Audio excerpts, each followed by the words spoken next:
आंबेडकर अनुयायांकडून सुरू करण्यात आलेला लॉंग मार्चचा आजचा दुसरा दिवस आहे। रात्री कुंभकर्ण टाकळी या ठिकाणी मुक्काम केल्यानंतर आज दुसऱ्या दिवशी अविरत प्रवासाचा या मोर्चाचा लॉंग मार्चचा सुरू झालेला आहे। आपण दृश्यांच्या माध्यमातून पाहतोय आजच्या दिवसाचा दुसऱ्या दिवसाचा जवळपास अर्धा टप्पा आंदोलकांनी या ठिकाणी पायी प्रवास करत पार केला आहे। जवळपास झरी या ठिकाणी आता लॉंग मार्च हा दाखल झालेला आहे आणि साधारण 10 किलोमीटर अंतरपर्यंत आजचा दिवस अजून चालणार आहे आणि बोरी येथे मुक्काम असणार आहे। दरम्यान आजच्या एकूणच घटनाक्रम पाहता प्रशासनानं या ठिकाणी आंदोलनकर्ते जे आहे लॉंग मार्चमध्ये जे सामील आहेत त्यांच्यासोबत रस्त्यामध्ये बैठक केली आणि नेमकं काय प्रशासनाकडून चर्चा करण्यात आली आणि काय प्रशासनाचं म्हणणं होतं हे आपण जाणून घेऊया। आशिष वाकोडे स्वर्गवासी विजय वाकोडे यांचे चिरंजीव आपल्यासोबत आहेत। आशिष भैया, मोर्चा अविरत सुरू होता, प्रशासनाकडून रस्त्यामध्ये थांबून तुम्हाला विनंती करण्यात आली, प्रशासनाची बैठक झाली, काय नेमकं प्रशासनाचं बैठकीमध्ये म्हणणं होतं?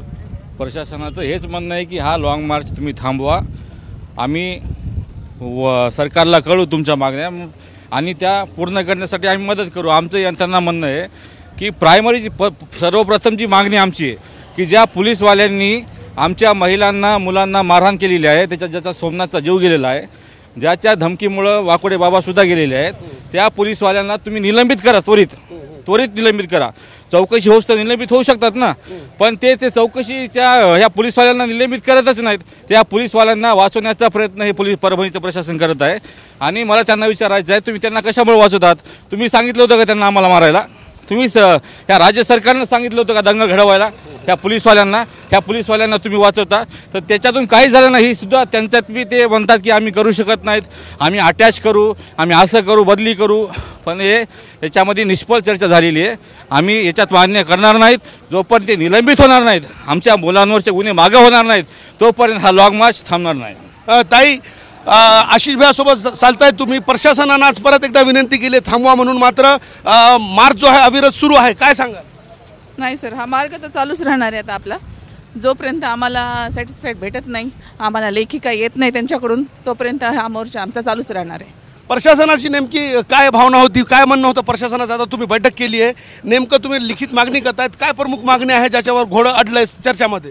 कालपासून माननीय विजय वाकोडे साहेबांचे चिरंजीव आशिष वाकोडे यांच्या नेतृत्वात जो लॉंग मार्च निघालेला आहे, मागच्या 32 दिवसापासून कोणत्याही महाराष्ट्र सरकारच्या प्रतिनिधींनी ह्या आंदोलनाला भेट दिली नाही, परंतु आशिष वाकोडेच्या नेतृत्वात लॉंग मार्च सुरू झाल्यानंतर प्रशासनाने महाराष्ट्र सरकारला जाग आली आणि त्यांनी कुठंतरी काल आणि आज 2 टाईम त्यांनी आमच्या बैठकी या ठिकाणी आयोजित केल्या। आशिष वाकोडेने जो ड्राफ्ट त्यांना दिलेला आहे त्याबद्दल जर आमच्या पूर्ण सकारात्मक मागण्या असत्या, त्या पूर्ण होत असत्या, तर आम्ही या ठिकाणी कुठेतरी विचार करू। तिसरी बैठक होती, निष्फळ ठरली, नेमकं कुठल्या मागण्या आहेत ज्याच्यावर हा एकूणच तुमची प्रशासनाची बैठक निष्फळ ठरत आहे? माननीय महाराष्ट्राचे मुख्यमंत्री फडणवीस साहेब यांच्यासोबत आशिष वाकोडे व त्यांच्यासोबत सर्व आंबेडकरी अनुयायांची बैठक, बीड येथील आमचे आमदार माननीय सुरेश धस अण्णा यांनी जी बैठक आयोजित केली, त्यानंतर कोणत्याही त्या बैठकीमधल्या ज्या काही आमच्या मागण्या होत्या त्या पूर्ण झाल्या नाही, म्हणून आज आम्हाला हा लॉंग मार्च काढावा लागला आहे। आमचा लॉंग मार्च जिंतूरच्या दिशेनं जवळजवळ आलेला आहे।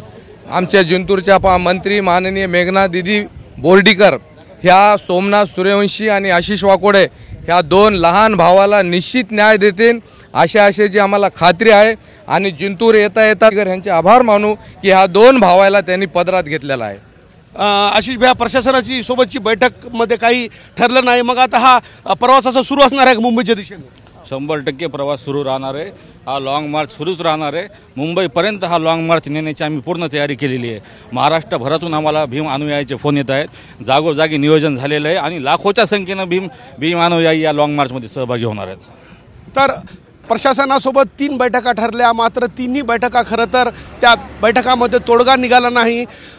आंबेडकर अनुयायांची स्पष्ट मागणी आहे की कुठल्याही परिस्थितीत लाठीचार्ज केलेले जे पोलीस अधिकारी आहेत त्यांच्यावर कारवाई करण्याचं लिखित आश्वासन जोपर्यंत मिळत नाही तोपर्यंत माघार घेण्यात येणार नाही।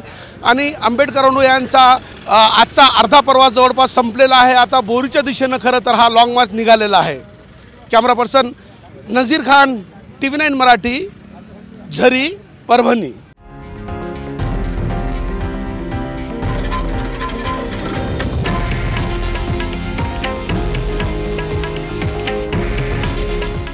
आहे देशातील नंबर 1 न्यूज नेटवर्क आणि आपण पाहत आहात TV9 मराठी. काळजी तुमची, हित महाराष्ट्राचं.